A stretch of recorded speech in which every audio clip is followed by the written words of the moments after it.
Hey everyone, it's Dylan here, and I am bringing you something kinda different today. This is 999. 9 hours, 9 persons, and 9 doors. It's a visual novel type of game. Hey, stop that, don't watch that, that's spoilers. It's a visual novel type of game, kind of like the Phoenix Wright Ace Attorney series, if you ever played that. I know absolutely nothing about this game, except there's apparently 9 hours to do something, there's 9 persons, sure, 9 characters, that's a thing. 9 doors, maybe that's 9 endings, I don't know. But I'm gonna stop wasting everyone's time here, and I'm gonna get right into it. So, we'll just start. And new game. So, since this is heavily dialogue-oriented and whatnot, I'm probably just going to be narrating the whole thing instead of just spouting random bullshit all the time. Well, there'll still be room for bullshit, I'm sure. But for now, we'll just see what's going on here. This does seem to be a boat. Yep, that's a boat. 9. 8. Oh, it's gonna blow up. This boat is going to blow the hell up. I'll be surprised if it doesn't, though. We'll see. 1. And... yep, that's an explosion. Okay, that's a tiny little explosion. Not full-on nuke like I was expecting. But hey, I'm sure an explosion like that can cause some damage. Oh, and here we go. Shutting up now and getting into character. Sort of. A loud noise startled Junpei awake, and his eyes snapped open. As they adjusted to the light, he realized that he didn't recognize his surroundings. Ow! With a crack, Junpei's head connected with something metal. He rolled over and threw out his hand to steady himself, but he found himself groping at empty air. His balance lost and his still fuzzy mind struggling to understand what was going on, Junpei tumbled down to the cold gray floor. Ah, god damn it! God, what the hell? Junpei glared around the room, still trying to determine where he'd woken up. The fall had shaken the last cobwebs off the... Jesus. The fall had shaken the last cobwebs of sleep from his mind, and finally he understood where he'd fallen from. A bunk bed, apparently. It was a bed. A 3-level bunk bed, in fact. Junpei had fallen, apparently from the topmost bunk. Oh, that's gotta hurt. His shoulder hurt, his knee hurt, his hip hurt, his entire body hurt. He could feel a bump forming on his forehead, where he'd slammed it against the low ceiling. He wondered if that bump was the reason he felt his vision wavering a bit, but that seemed unlikely. At first, he thought the tremor that ran through his legs was just another effect of his rude awakening, but as he looked around, he realized it was real. The whole room was shaking. Probably because some kind of torpedo exploded across the ship and whatnot. Was it an earthquake, he wondered? Probably not. It didn't seem likely. Yep, it was shaking far too quickly for an earthquake. Then again, Junpei had no idea what it was, if not an earthquake. He tried to tell himself it was important. Junpei rubbed the growing bump on his head and gingerly climbed to his feet. His balance regained, he finally took his first good look around the room. Well, it looks like a ship room to me. And muttered to himself, "Where am I?" His pain momentarily forgotten in the face of the confusion of his circumstances, Junpei looked around the room once again. Minutes passed while Junpei struggled to get his bearings. Then, as suddenly as it had begun, the tremors ceased. A cold silence fell over the room. From somewhere far away, Junpei could hear the sound of metal squeaking. He felt his stomach tighten. There were 1,000 things the sound could have been, but none of the things he could think of were good. In an attempt to distract himself, Junpei looked around the room once more. There was a stove that looked more like an antique than functional. The 3-level bunk bed had a mattress that were so thin they were little more than blankets. On the other side of the room was an identical There's a 5 on the door. It's right there. That means something, I'm sure. On the other side of the room, there was an identical bed, and set in the small wall, or normal wall, rather, between the beds was a slightly dirty iron door. The first thing Junpei noticed about the door was the number roughly emblazoned across it. On the surface of the door, in red paint, someone had written 5. Yeah, I'm sure that's paint. Definitely paint. It's probably totally actually paint. I don't know if anyone could I don't know if anyone could acquire blood this early into the whole thing, but we'll see. 5? What's this 5 mean? Suspicious and still utterly confused, Junpei approached the door slowly. Standing at last in front of the door, Junpei grabbed hold of the L-shaped handle. A push yielded no movement, and a pull the same result. A few more tries cemented the truth in Junpei's mind. This shit ain't gonna open. It didn't matter how much he pushed and shoved, the handle wouldn't budge. Shit's locked to the movie. Next to the door was an odd-looking device that reminded Junpei of a card reader. It didn't take a genius to figure out that the odd-looking device was keeping the door shut. Fucking magnets, how do they work? Junpei knocked hard on the door. Hey! Hello? Is anyone out there? Open the door! There was no response. Junpei threw his left fist into the door, like a complete and utter jackass, and stopped. What the hell is this? He wasn't really sure what else to say. On his left wrist was a bracelet of a sort he'd never seen before. In the center was a large LCD display. It looked like nothing else so much as a watch, but it clearly wasn't that. After all, it showed only a single number. 5. That's the same as the door. True, the numbers were the same, but he had no idea what that might mean. All he knew was that it was strange and new, and he wanted it off. So I'm gonna take a second here and stop narrating.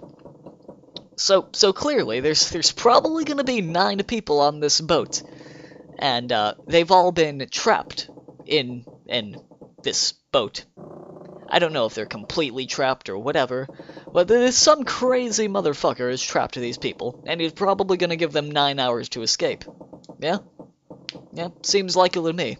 I don't know what happens at the end of the 9 hours. Hell, maybe the wristwatches explode or something, and some Dead Man Wonderland type of nonsense.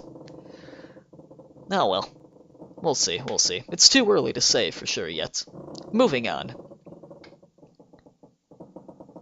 Junpei flipped his hand over, as if to remove a watch, but the other side of the bracelet was solid. No buckle, no clasp, no nothing. That's redundant. He sighed and flipped the thing back over. There were a number of rivets around the rim of the face. Perhaps... He pushed them, but nothing happened. On a watch, they might be dials for adjusting date or time, but on this bracelet, they did nothing. Junpei was at a loss. What was he going to do? Growing more desperate, he began to tug at it. However... Damn! It's no good. Damn thing won't come off. The steel ring ran from the face around Junpei's wrist and back into the face. He wouldn't be pulling the bracelet off any time in the near future. The hell's the deal with this thing? Frustration and desperation were beginning to mix as the reality of the situation began to dawn fully on Junpei. So much was happening and none of it made sense. Junpei felt as though he were about to explode. Where am I? And why the hell am I here? Why? Why? What the hell happened to me? Oh, Jesus Christ, what was that? I saw a spooky gas mask guy and it wasn't fun. It was at that moment that he noticed the window. The window was round-rimmed and riveted brass like a window from the early 20th century ship. Which, he's totally on, but I don't know, I guess he just hasn't realized that. What? Wait. Am I on a ship? Oh, Junpei. Junpei walked slowly toward the window. He could see nothing beyond it but thick, impenetrable darkness. Junpei squinted, trying to see something, anything. It was at that moment that the window started to fucking crack. What the... you gotta be kidding me! What the hell is going on here? Oh no. Oh, that's water rushing into the room. A crack split the glass of the window, and for a moment Junpei stared at it. Then the window burst and water began to pour into the room. What the hell? God damn it! Junpei yelled and spun around, his feet slipping on the water already. Coming through the window, he ran for the door. Knock, knock. Hey! Anyone?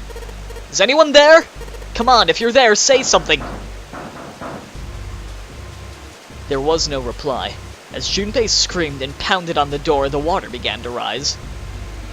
It was now ankle-deep on the floor and rising quickly towards his knees. Things were not looking good for Junpei. Not at all. He needed to find a way out, and quickly. Junpei ran a hand across his forehead, brushing the sweat out of his eyes, and looked around the room. Bed, 5, water, Junpei. Seek a way out. Is this my objective? Is this where the actual gameplay begins? Oh, yep, looks like it. Okay.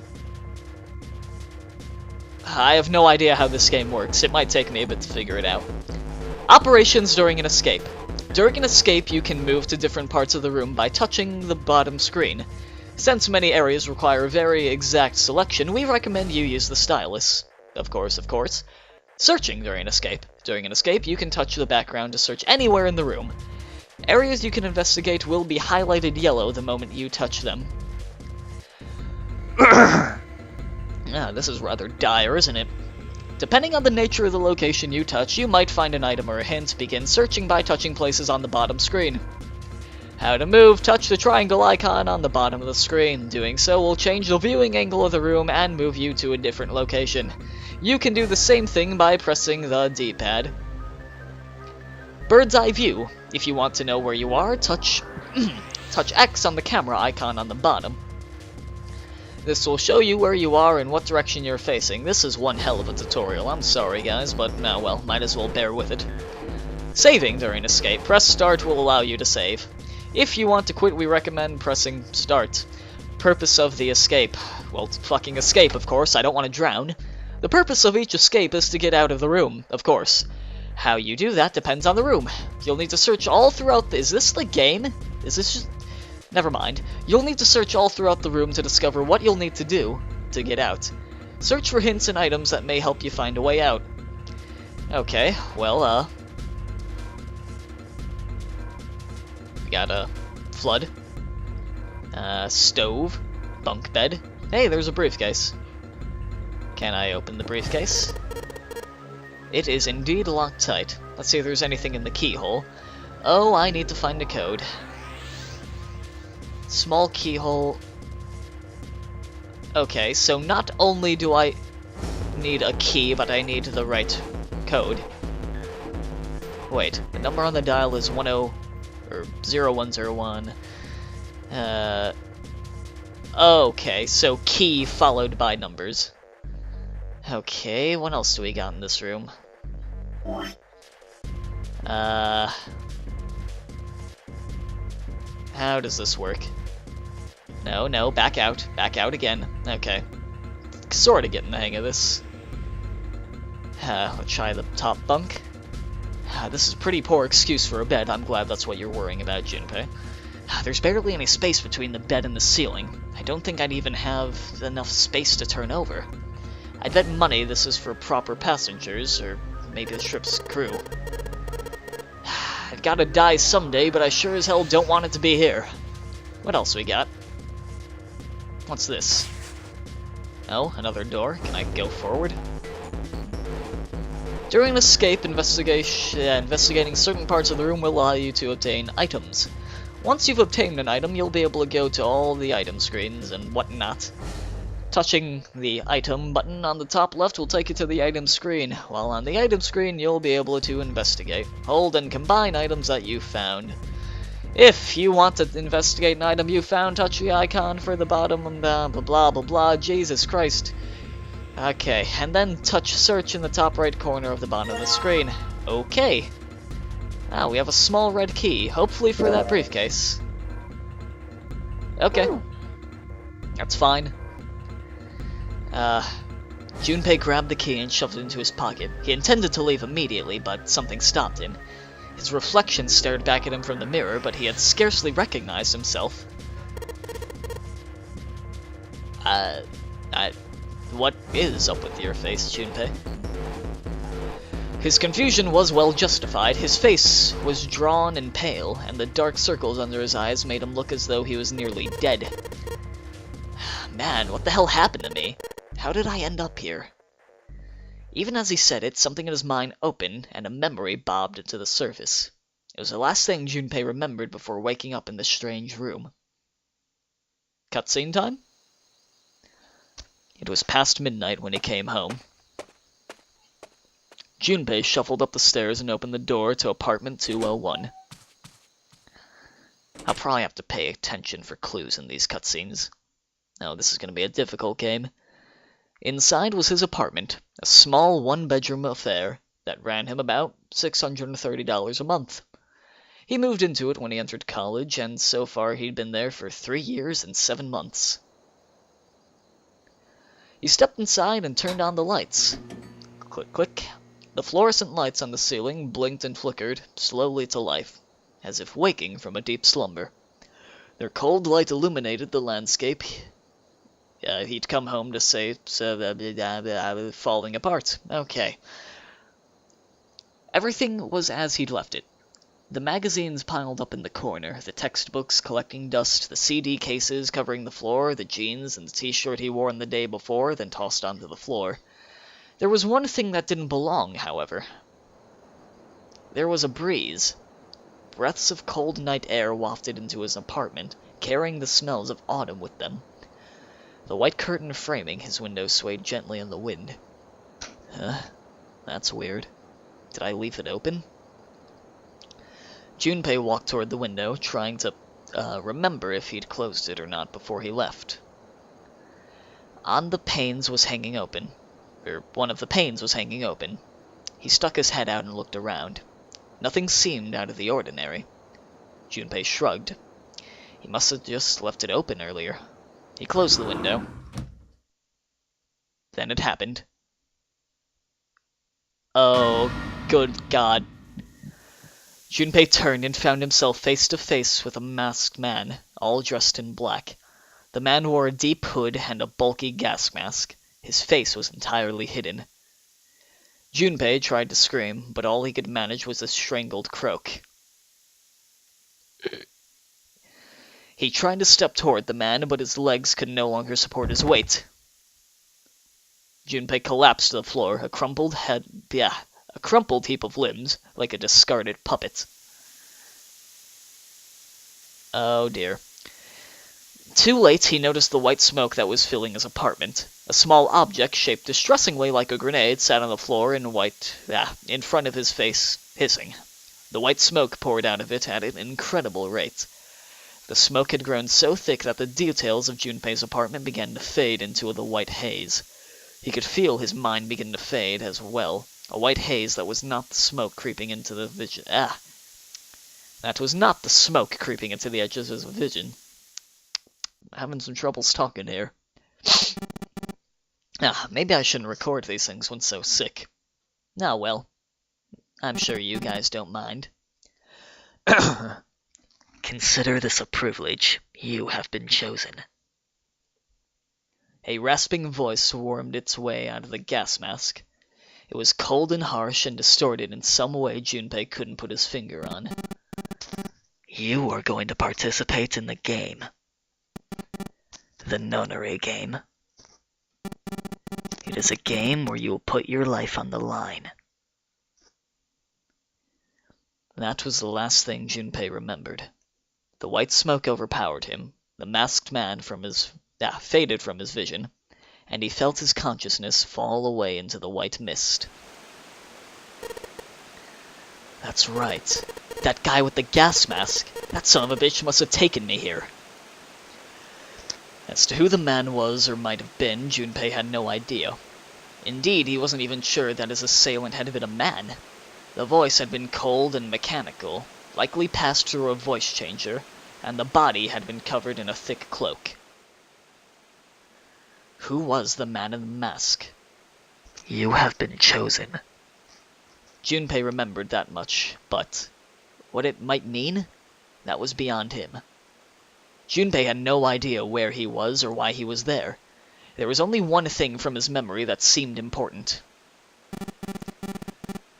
You are going to participate in a game. The nunnery game. It is a game where you will put your life on the line. The nunnery game, huh? What the hell is a nunnery game? God damn it. With a yell, Junpei drove his fist into the mirror. Investigate with an item. Oh, this is all kinds of new elements.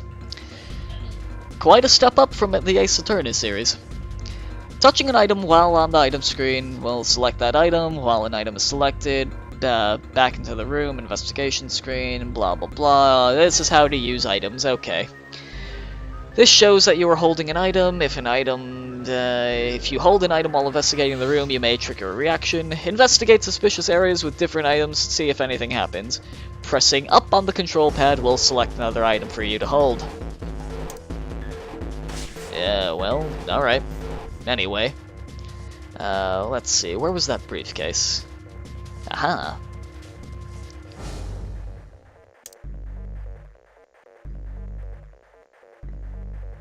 Alright. It looks like the key is the right size, but I can't get it into the keyhole. Guess that means I need to find a different key about this size. Okay. Maybe I will have to use the key to, get another key? I don't know. There's a pair of simple chairs next to the table. The water's already up to the chair. Well, shit. Alright, what do we got over here? We got a sink, we got a... what's this over here? Note from the bulletin board. The note's got red triangle, blue triangle, okay, sure. Okay.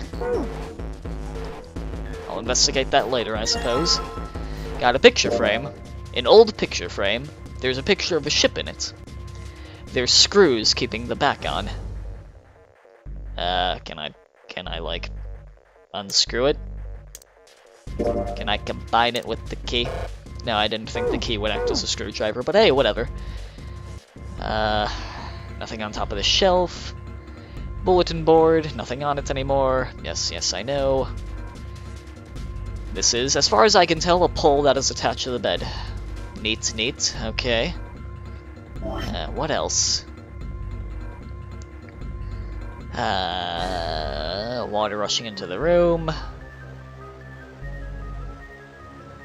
Water does indeed keep pouring out of the window.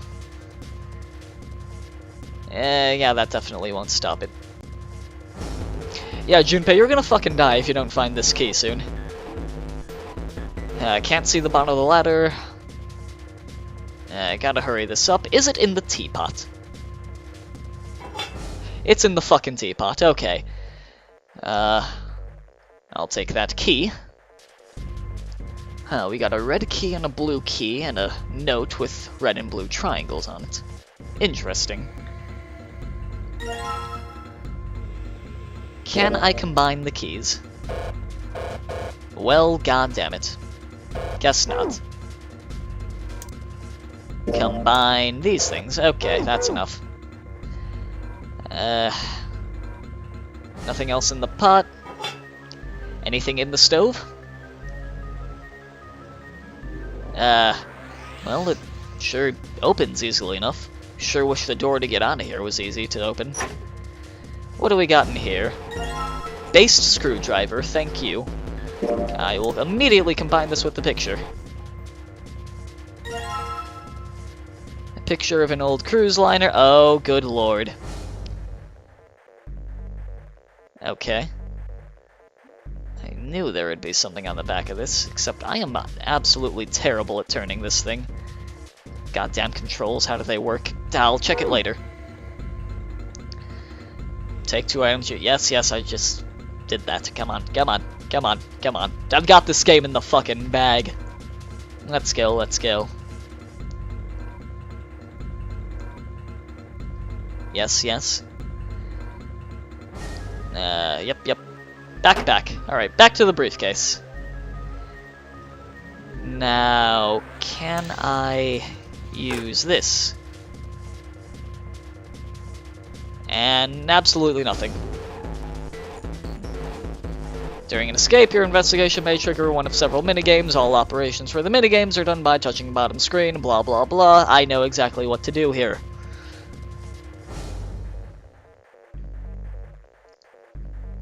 Come on. Enter 4 numbers this way and then touch a key. If the numbers are correct, it will unlock. Thank you. Let's go back real fast. Stop it. Stop it. Stop it. Come on, I just want to check some items, man. Alright, Junpei, don't freak out. Keep it cool. Items. Okay.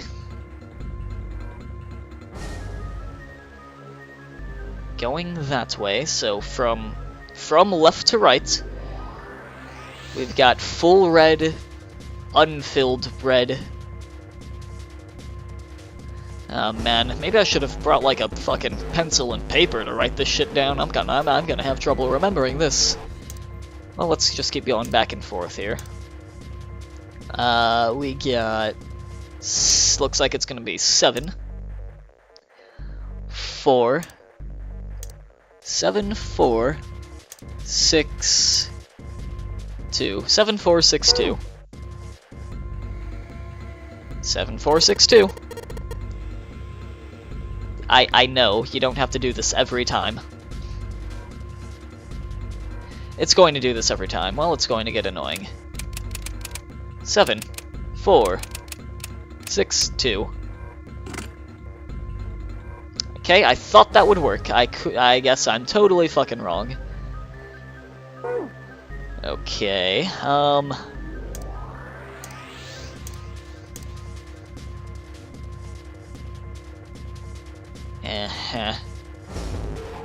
No, please, goddammit, no. Well, this is going to be a long and tedious playthrough. Gonna have to cut out a bit. But, you know, I think this is a good place to leave off for the first episode. I'm sure you guys have gotten a decent enough taste of what this story entails. Very DS game. That's all I gotta say about it so far, but I do love murder mysteries, and this is seeming very murder mystery-esque. Or just mystery in general. Well, for now, I'll see you guys later. And when I come back, we're probably gonna get this shit unlocked. See you guys.